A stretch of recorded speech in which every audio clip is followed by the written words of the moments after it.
Obboloonni koo gola hambaa keessa kan jiranii rakkina garaa keessatti kufanii yeroo isaan bo'an akkasuma immoo obboloonni hedduu isaanii natti haasaa turan jechuudha karaa messengerii kiyyaatiin. Kanaaf iyyuu maaliif isiniif hin qoodne wanta ofii kiyyaaf illee irraa hubadhetu jira waan ta'eef isin ofii kiyyaa hubadhe kana obboloota kootiif illee maaliif hin qoodne jedhee isinii qabadhee dhufee jira waan ta'eef viidiyoo kana hamma dhumaatti akka dhaggeeffattan affeerraa kiyya isiniin jecha nagaa isiniif haa ta'u lafa jirtanitti akkam jirtu hordoftoota koo annagaadha isiniin jedha baay'ee isinirraa badeetiin jira hedduusis immoo isin yaadeera isiniin jedha jiruun gola namaa keessa xiqqoo dadhabbii qaba otoo dadhabdu immoo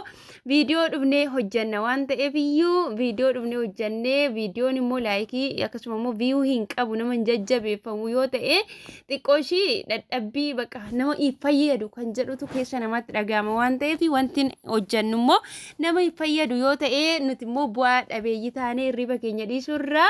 hirriba keenya filanna jechuudha. Kanaaf xiqqoo hojiin illee waan na dadhabsiisee fi gara hirriba kiyyaatti goree kanaafan isinirraa badee dhiifama isiniin jechuuti barbaada. Obboloota koo egaa yaanni isiniif qabadhee dhufe isin fayyada waan ta'eef keessumaa namoota gola madaamii keessa mana harabaa keessa hojjechaa kan jirtanii of eeggannoo akka gootan isin gargaara jechuudha. Maaliif obboloonni keenya kun rakkinni isaan keessatti kufanii rakkinni isaan mudate kun nuun immoo warra hafee keessatti kufuutii hin qabnu jechuudha. Obboloota keenyarraa barachuutii qabna. Yeroo baay'ee nuti obboloonni gola hormaa keessa jirru otoo ofii keenyaaf hin ta'in otoo jechuudha. Wanti tokko yoo nuti dhufellee ofii keenya otoo hin gargaarin kan nuti namoota biraatiif kan nuti taanu kan namoota biraa kan nuti yaannu jechuudha. Yeroo hammaa kanatti keessumaa jechuudha obboloonni keenya madaamiidhaan xiqquma ishii gaafa walitti bu'ani madaamiin tikkeetti kuttee gara biyyaatti kan ishiin ergaa jirtu fayyaa ofii gara biyyaa galuun illee waan gaarii ta'ee otoo jiru namni tokko gaafa biyya isaatirraa ba'u karoora fi yaada tokko qabatee ba'e malee callisee hin baane namni tokko immoo gaafa jechuudha gara biyya isaatillee yoo gale yaada malee gaafa gale wanta hin taane keessatti kufa akka kaleessa maatiin illee akka kaleessa keessaa ba'e sana miti namoonni kaan illee akka kaleessa ilaalcha akka kaleessaa sana qabaachuutii fi dhiisuu danda'u.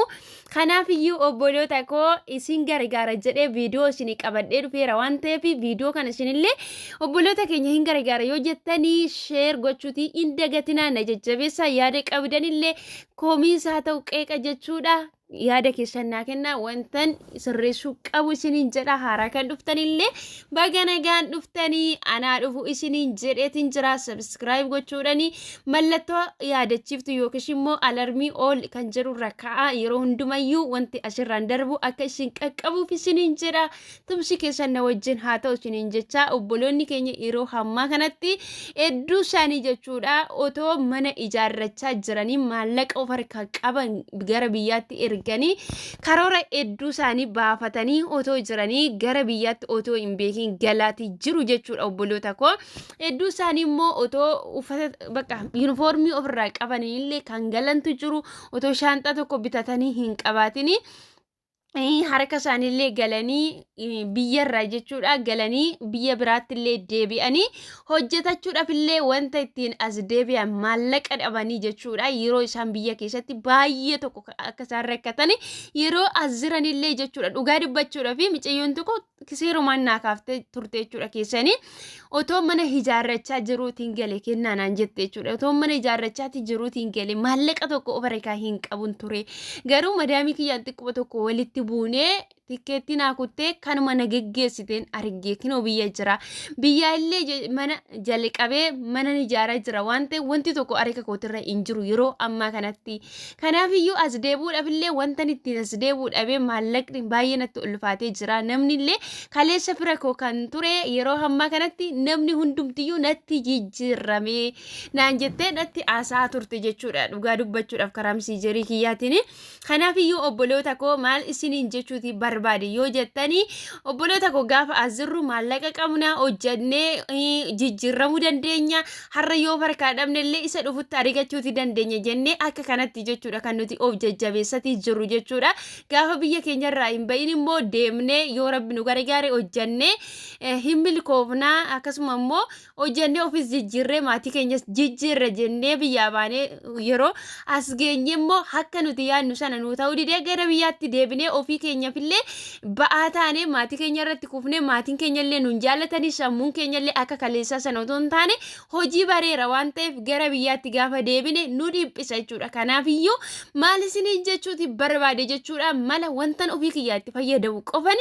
isiniif qooduudhaafan dhufee jira jechuudha. Maatii keessan hin gargaarinaa obboloota keessan hin gargaarinaa wanta tokkollee biyyatti hin hojjetatinaa isiniin jechaati hin jiru garuuti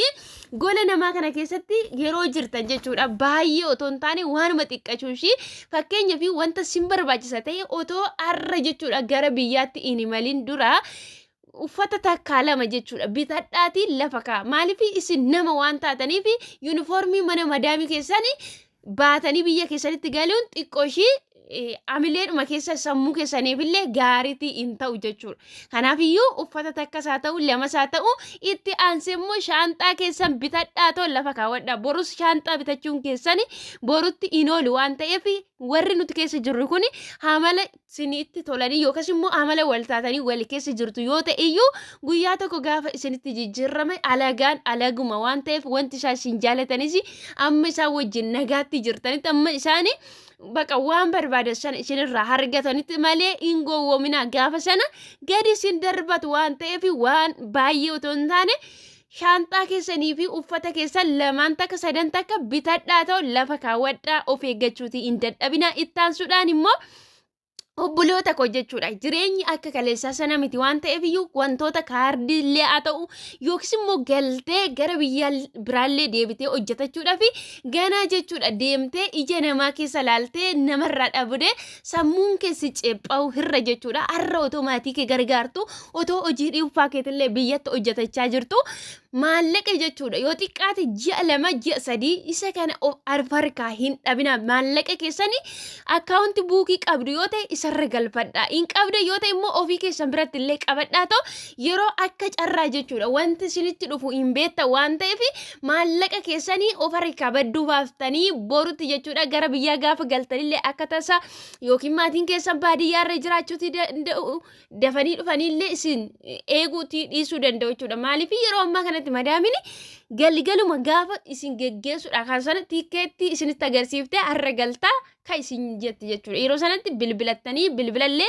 onlaayinii irratti maatii keessan argachuuti dhiisuu dandeessu jechuudha garuu maallaqa qabdu yoo ta'e firoota keessa warra itti dhiyoo isinitti dhiyoo jiru finfinnee keessatti illee bilbilattanii gatii taaskillee otoo hin barbaadin maallaqa ofii keessaniitiin gara maatii keessanitti imaluuti dandeessu. Kanaaf iyyuu maallaqa keessan of harkaa fixanii tooyi gara biyyaatti illee hin ergina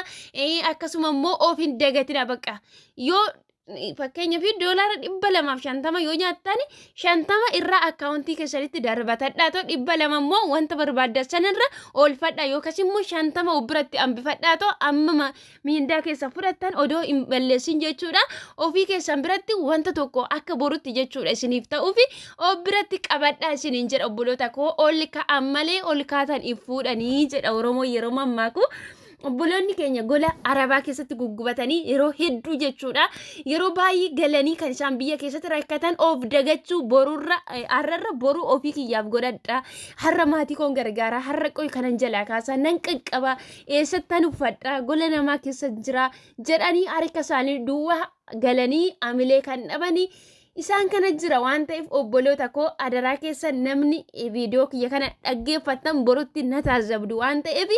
har'a hojiirra oolchaa isiniin jedha maaliif wanti kun obboloota hedduu irratti ta'aa jira waan ta'eef ofii keessan hin dagatinaa isiniin jechuuti barbaada obboloota koo.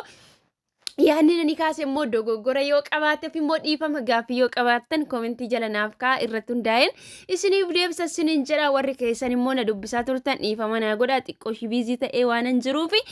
amma viidiyoo biraatii walitti deebinee wal arginutti nagaan naa tura yoo jaalattan sheer gochuu hin dagatinaa isiniin jedha.